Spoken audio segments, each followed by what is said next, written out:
Well, welcome back again, YouTubers. It's Saturday again. Seems to be a reoccurring theme with us. And today's going to be a little weird.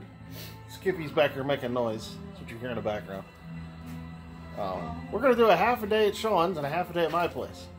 This is going to be truck related and ham radio oriented. So we're going to do them both today. We're going to work on World War II trucks this morning. And we're going to work on radios this afternoon. Now for you guys, it'll only be a few minutes, but... And yes, I did forget my tripod seat. I apologize about the last video. I've been fighting some health issues, and so I had a little setback. Don't worry, I'm not dead yet, for those of you that are worried about it. For those of you that are looking for me to die, well, you're just going to have to live with me just a little bit longer. But anyhow, let me catch you up to what Skippy's doing. So there's Skippy. Say hello to your audience, Skippy. Hello, audience. And as you can tell, he's not doing something dirty. He's shaking a paint can. No, I'm not. You're what? Oven cleaner. Oven cleaner? Oven cleaner. What are you over? We don't have an oven out here. Best thing, take off 70-year-old grease. Ah, see? We're not only entertaining, we're educational. Believe it or not. You got 70, 80-year-old grease, spray oven cleaner on it and wash it off. See that? And you thought this was just a channel just to kill time with. So what he's kind of horsing with over there, let me see if I can zoom in, is we got the top of the transmission off. That's the transmission off of the other truck. And, whoops. Maybe I got it a little too close. For all you girls, there's a shot. So Skippy's over there hosing down the tranny. So we're going to clean that one up. And surprisingly, that transmission's in really good shape. So it's not going to take much of a rebuild. Probably just the bearings. All the shafts and the gears and the forks and everything in it are good. So we'll replace the bearings. Just to say that we replaced the bearings. And we know they're good. I should have had you take a before and after shot of that. Well, oh yeah, huh? I'm gonna sneeze. Sorry. So you're gonna live. Yeah, that's too close. Yeah, this is a PG channel, by the way. We're definitely not G-rated.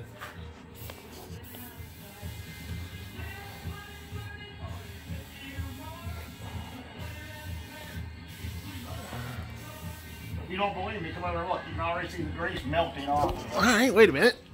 Oh. Wait, I gotta zoom back out. You think I'm a real cameraman, and I'm not. Oh. Gotta squeeze through all the pieces parts. Boy, is it bright out here. You can act. The automotive degreaser never does as good as that. You can see it melting off of there. I can't see, the sun's too bright. Come over here, yeah. Well, that's just gonna be worse. I hope this is turning out, because I can't see my camera worth of nothing.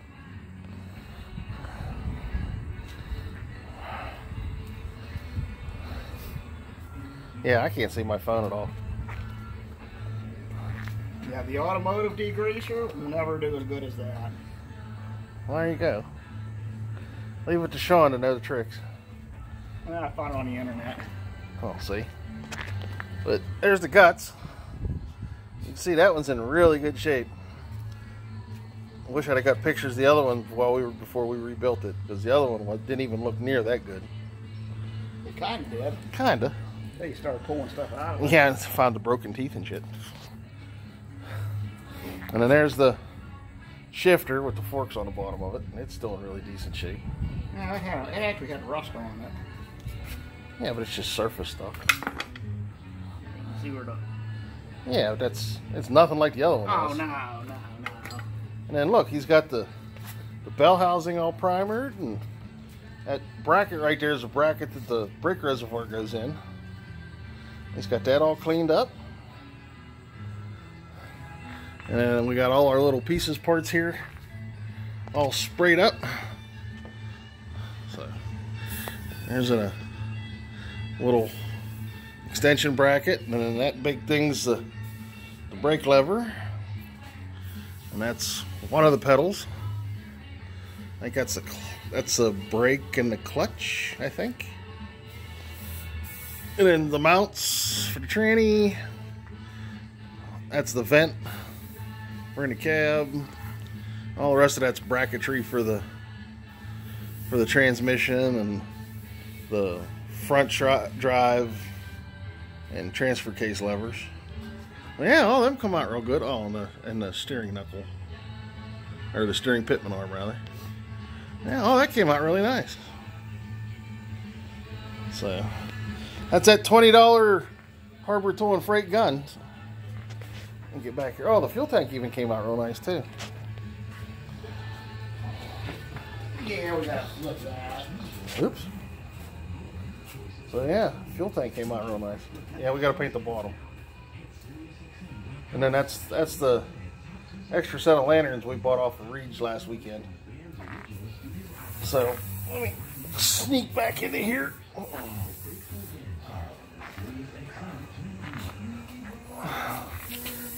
Reassume my position.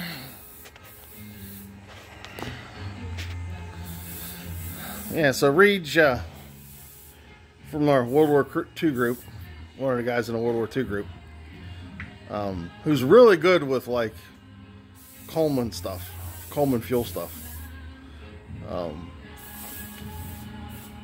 Redoes the World War II lanterns, gas lanterns, and they used to run off of gasoline. Everything in World War II used to run off of gasoline, and so he had a couple lanterns, and he reproduces the box. He makes the box from scratch, but he had an extra pair that he wanted to get rid of, and you know, you can always use light when you're out in the middle of the field someplace. So we snagged up his 2 extra ones. So that leaves Sean and I with like 4 or 5 of them.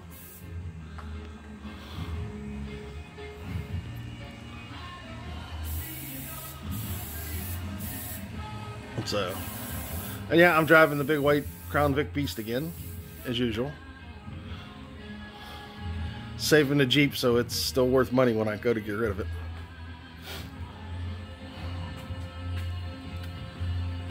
Alright. So, he's going to do that, and we're going to do some more painting. So, I will catch you up when we start painting again. Let's give you some other little projects. That tire pump was a little thing that Sean resurrected. And then there's a field phone over there. Little behind the tire pump. Little bag next to the tire pump. That's a World War II field phone. And then the water jug's behind that Sean resurrected. And then underneath there, that box that says 153 is a Chrysler stove? That's not the stove. It's the pans that go to the field stove. Oh, okay. Oh, that's the bottom half. That's the pan. That's the 2 pans and the big double pan. That's all the cooking stuff. It's not the burner. Yeah. The burner's missing. Yeah. That's all Chrysler there, right? Chrysler was one of the companies that made it. There was a plate company called, I think, Air Temp that made one. Yeah. But yeah, it's like a, I think it's a 20-man field stove thing.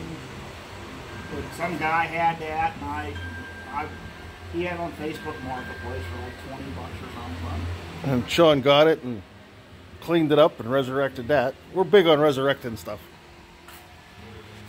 So yeah, so in case you don't know, if you're a novice in World War II facts, back when the war was going on, production of things civilian, I guess, for lack of a better term, kind of halted, and everybody jumped in on the war effort.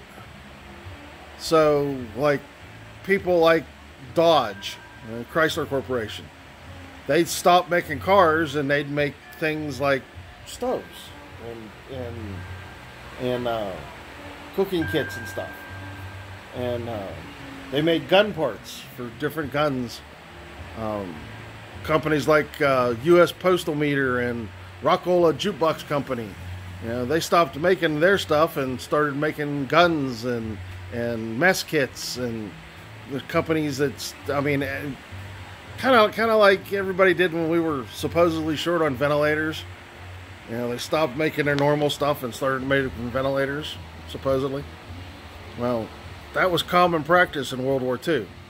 So that's why you'll see, you know, mess kits stamped Rockola Jukebox Company, or rifle barrels, or whole M1 carbines stamped U.S. Postal Meter, or IBM typewriter, or something like that. Matter of fact, Sean's got, like, take the M1 carbine. Bunches of people made M1 carbines, and you can feel free to look this up. But they made them in different numbers, and the rarest one is the one from Rockola Jukebox Company. They only made a few 100,000, and Sean has one. And then I have one that was given to me from U.S. Postal Meter, and that's the second rarest M1 carbine, because they only made like just shy of 1 million of them. I was worried this hose was going on. So there's and that's why the rifles, those rifles vary in price, is because of the production numbers. Hey, that's what it looks like when I go to the bathroom.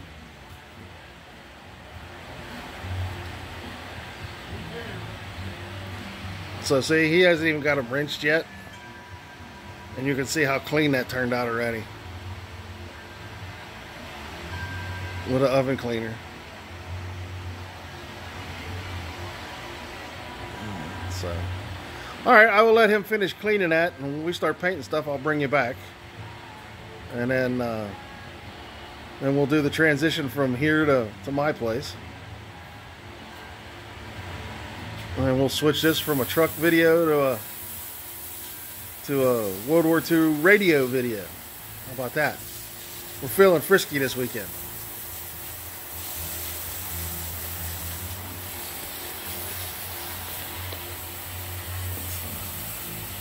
And there you go. So Skippy's getting ready to paint. He's pouring the mixed paint into the gun. You can see he's in official concentration mode. The hat's turned around.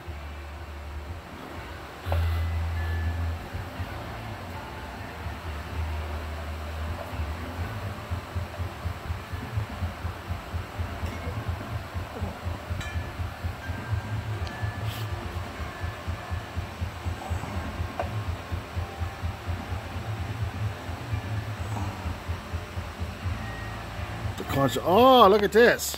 No, I want you to hold it so I can seal up the paint can and do some other things. All right. I don't want to leave the paint can open.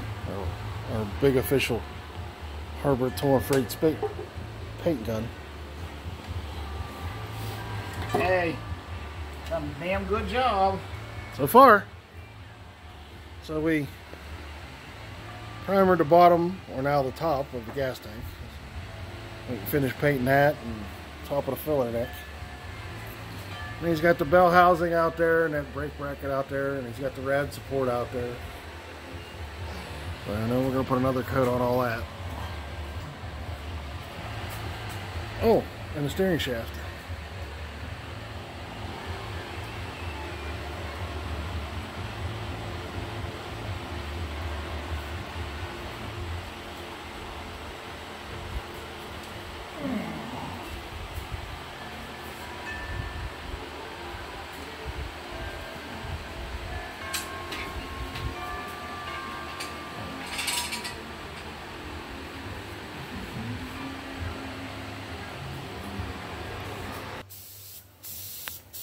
So after all this time of me trying to teach Sean how to paint, I think he's finally onto something.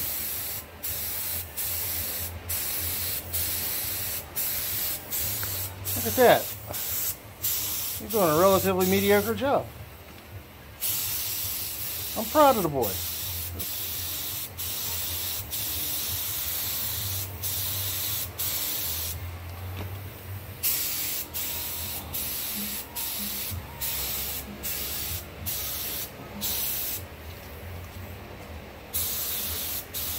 So far we got the steering shaft painted, core supports painted, the tank's got paint.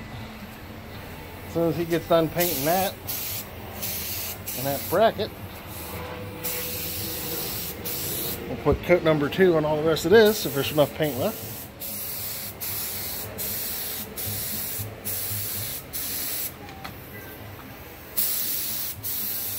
I'm gonna cry.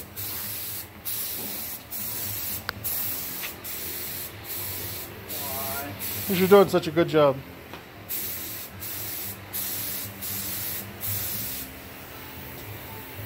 Yoda has taught young Skywalker well.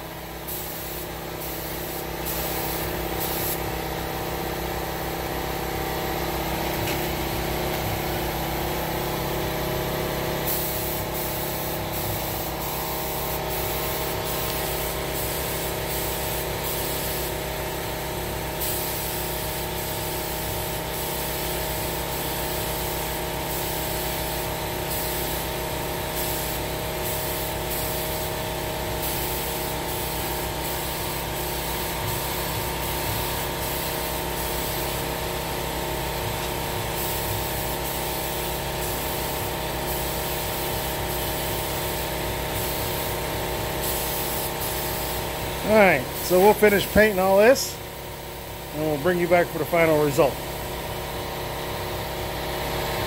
I'm so proud. Well, campers, I think that's the end of it. Painting anyway. We've painted everything and a bonus piece. All that's been painted. The bell housing's been covered. Brake reservoir bracket's been painted.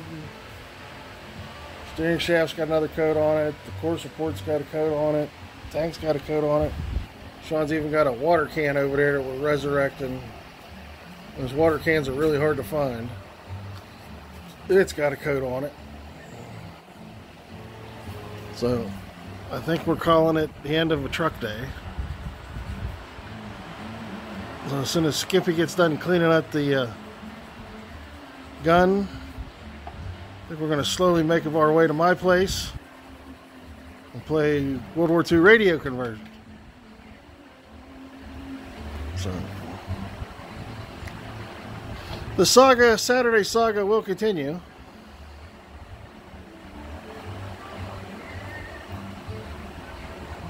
He's all distraught because there was paint left. We ran out of things to paint. I am not distraught.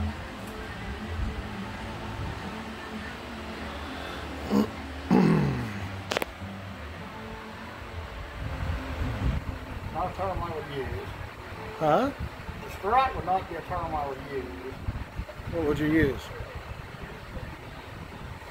You said I don't have any more stuff to paint. So, here's your tidbit of the day. Always clean your gun. Can't do any good work without a clean gun. No innuendos read into that. I hope we found that out the hard way. Yes. Don't get lazy. Clean your gun. Clean your gun, it'll keep working for you. That's right. Okay, so we'll pick this back up at my place again and continue on the Saturday saga of not accomplishing a whole lot, but the next project is taking my tank radio that's basically a boat anchor and we're going to turn it into something useful.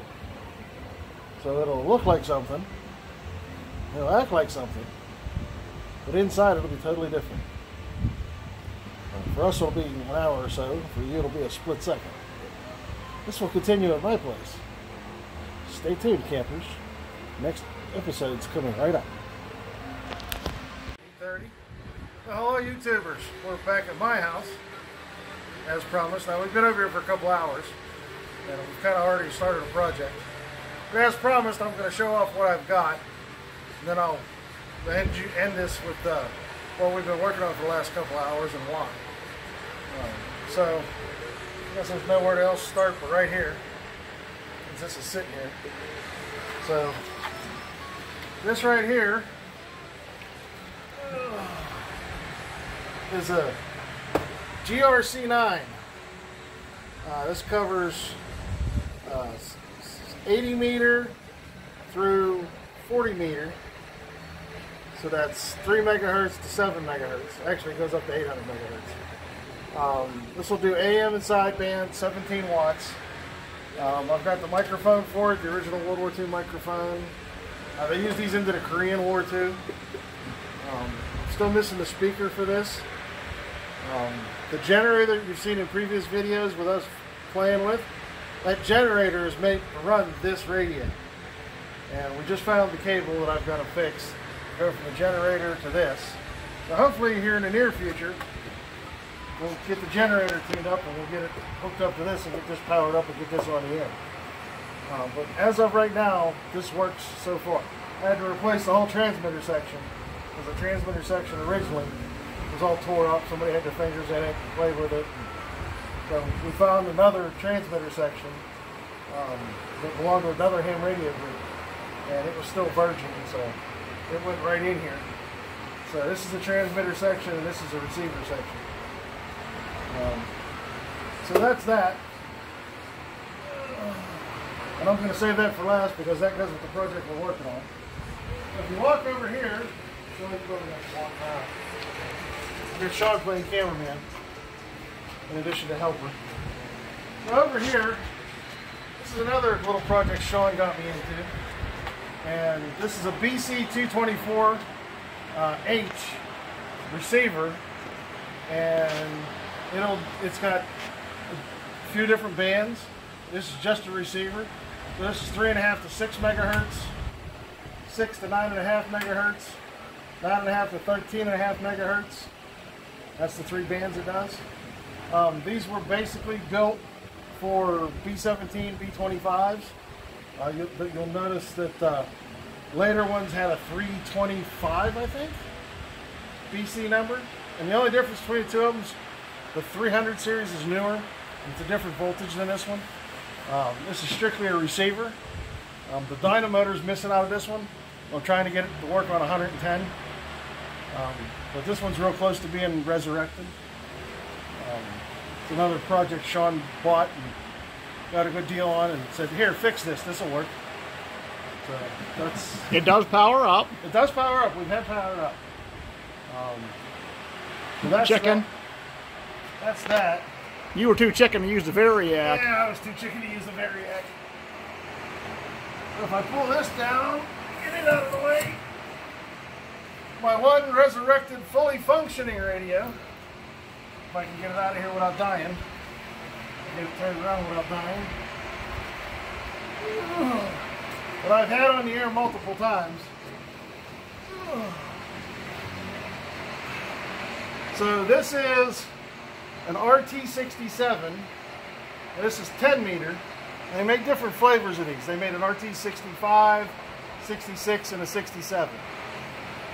This is the 67, and here's the dial settings. So it goes from 27 megahertz to 38 megahertz. This is strictly AM voice. That's all this does. This is also 17 watts. But it works. I got it resurrected. And then luckily it had a 110 power supply. And the funny part about it is when we got it, this one says US Signal Corps US Army, and the power supply, which is 110 volts, says US Navy Department, or it says Navy Department Bureau of Ships. So obviously it's a mismatched set, but for what I use it for, having the 110 power supply is great. Normally you see these on a 24 volt DC power supply, but having this AC power supply worked out fantastic. It does work. I have talked on it. It'll do 10 meter, just great. Yeah, so that's that one. And what else do I got? This is an RCA spare parts kit. and it has extra tubes and vibrators and stuff in it as a field repair kit. I never did find out what radio it was for, so but I have that.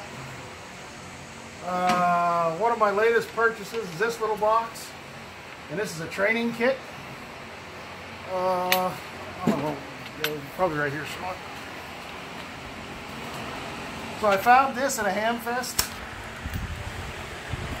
and of course anything green I had to have. So I'm gonna walk around. So this is a Morse code training set.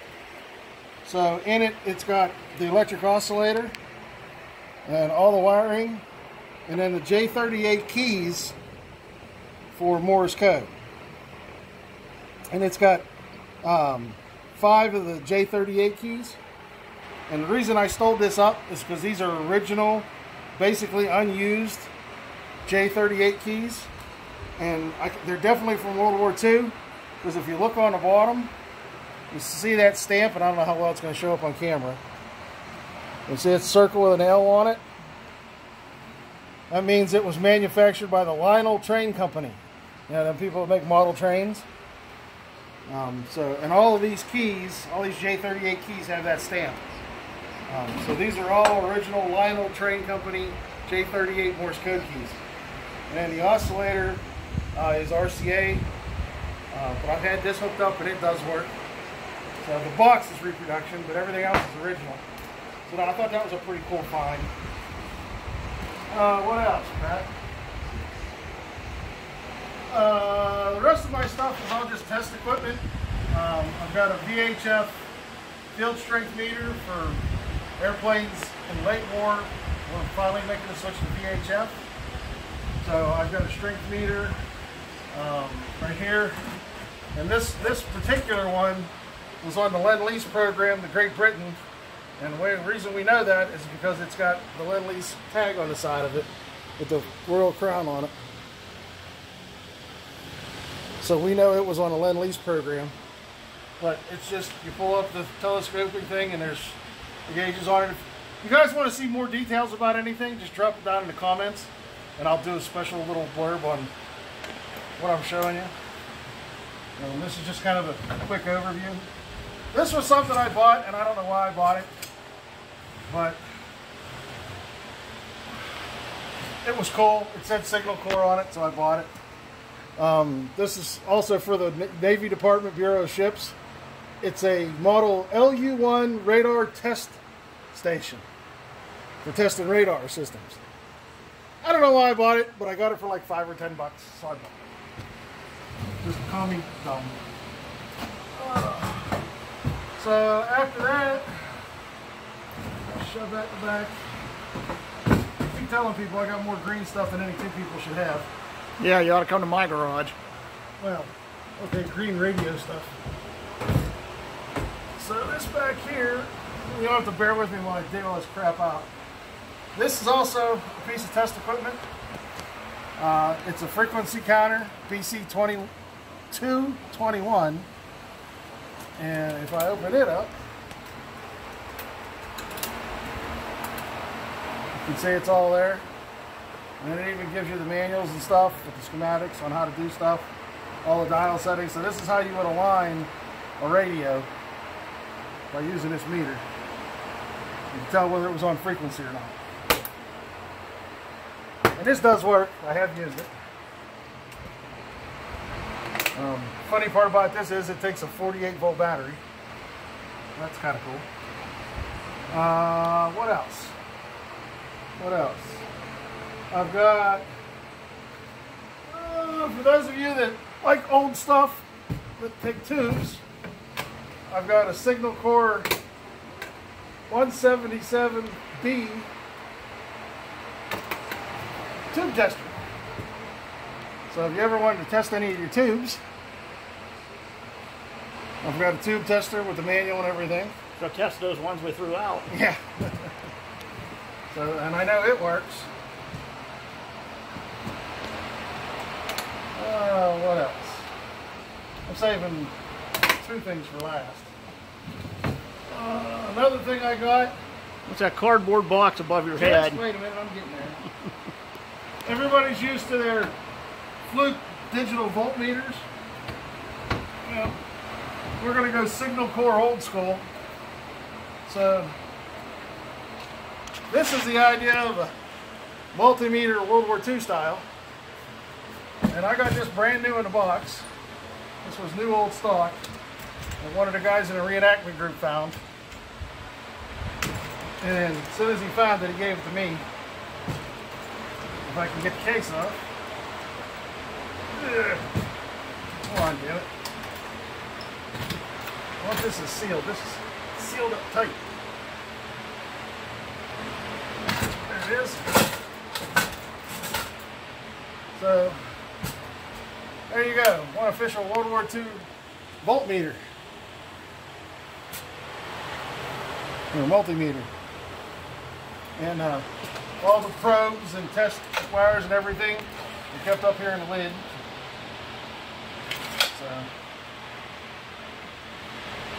So I thought that was pretty cool. So don't gripe about your flukes being too big.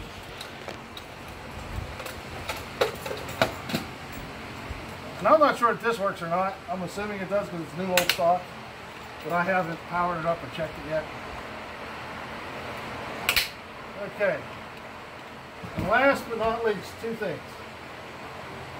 Somebody thought, since I was doing a signal core impression, it would be funny to have something different. So, believe it or don't, this little box is signal core. And in World War II, they were still using carrier pigeons. And this is a box that you would carry your carrier pigeon in there. Okay? And it even says right on the side of the box, insert message in the message holder, which there are two of them in here. There's the little message holders. And attached to the leg band on pigeon's leg. Release each pigeon with a message.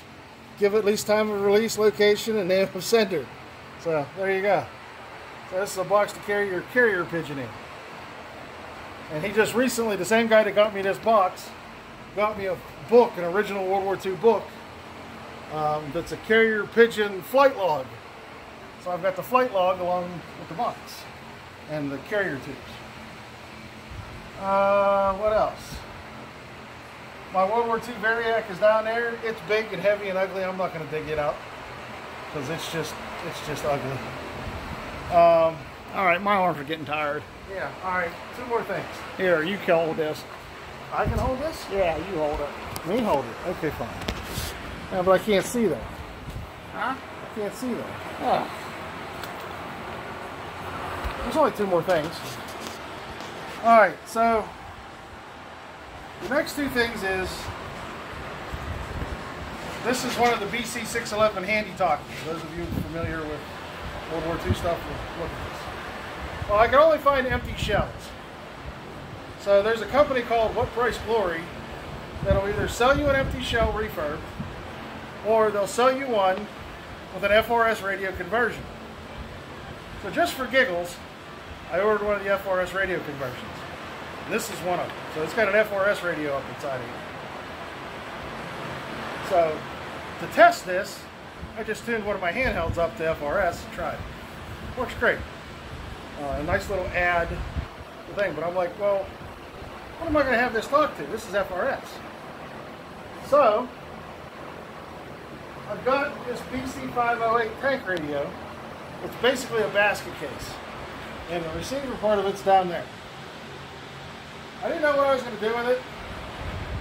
So Sean and I took the receiver side of this and gutted it.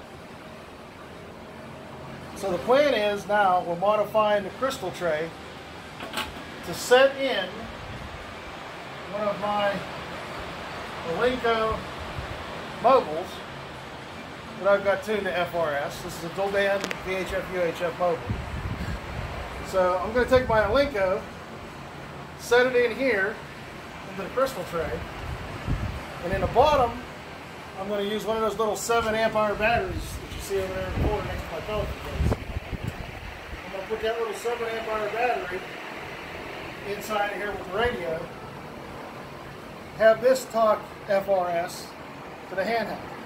So I can at least save the case and the way it looks, and have a functioning radio to be able to talk to the 611 Handy Talk at displays. So when we do displays and reenactments and stuff, the 508 and the Handy Talk, they'll talk to each other. So that's what we're kind of in the middle of a project doing now. That's what we spent the last couple hours doing. I hate to gut apart these things, but there was no saving them. They got wet, they got nasty. They were missing the dynamotors, they were missing other parts. So instead of trying to find it all, I'm just going to gut it and do this with it. So that'll be a follow-up video once we get it working and get it all put together and pretty. I'll make another video on how we did it and show you it working. Temporarily, I'm expecting to use the modern mic until I can figure out the push-to-talk and the microphone wires and get them to another pin and a World War II style microphone, which I have right here. So eventually this will key up my Alinco and talk FRS to the Handy Talk. And then I'll use the extension speaker out of the Alinco into the original speaker screen on the receiver, and it'll look and sound like it's coming out of the radio, but the only ones that'll know any better is us. And anybody that watches this video, big mouth. Yeah, and anybody watches this video, yeah, right. So that's the long and short of it. Not much here. I try to resurrect these things as much as I can with what little bit I know. Sean either helps me find pieces, parts, or gets me in cheaper by buying another project.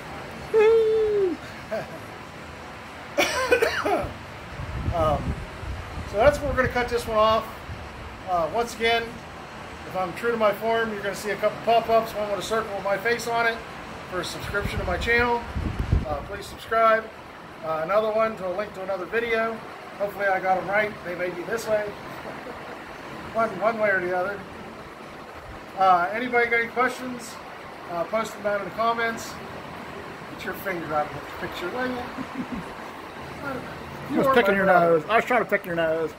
You weren't my brother. You can take it out in editing. Yeah, right. Any questions? Drop them down in the comments. If you like the videos I keep putting out, that Sean and I keep putting out, please like the channel, hit that like button, and subscribe to the channel. Sooner or later, I'll get the Patreon page going, and maybe we'll do something with the Patreons, but we're going to call it there. Sean and I are going to keep trucking away so I can park my car back in my garage. But we're going to keep trucking away trying to convert this. But yeah, that's it, pretty much. Like I said, like, comment, subscribe, and we'll see you next weekend, where we're probably going to be working on a truck next weekend, huh? Again? Well, the weather cooperates. Something. I'm going to try to work a little bit tomorrow. Yeah, we're hoping to work a little. Maybe if we do a little something tomorrow, I'll record it and put it on next week's video. But that's it for this week. Ladies and gentlemen, enjoy the rest of your day. I hope you like the content I keep putting out. Subscribe, comment, like. If you feel like donating, go to the Patreon page. There's a link down in the description. And we'll see you next time. Bye.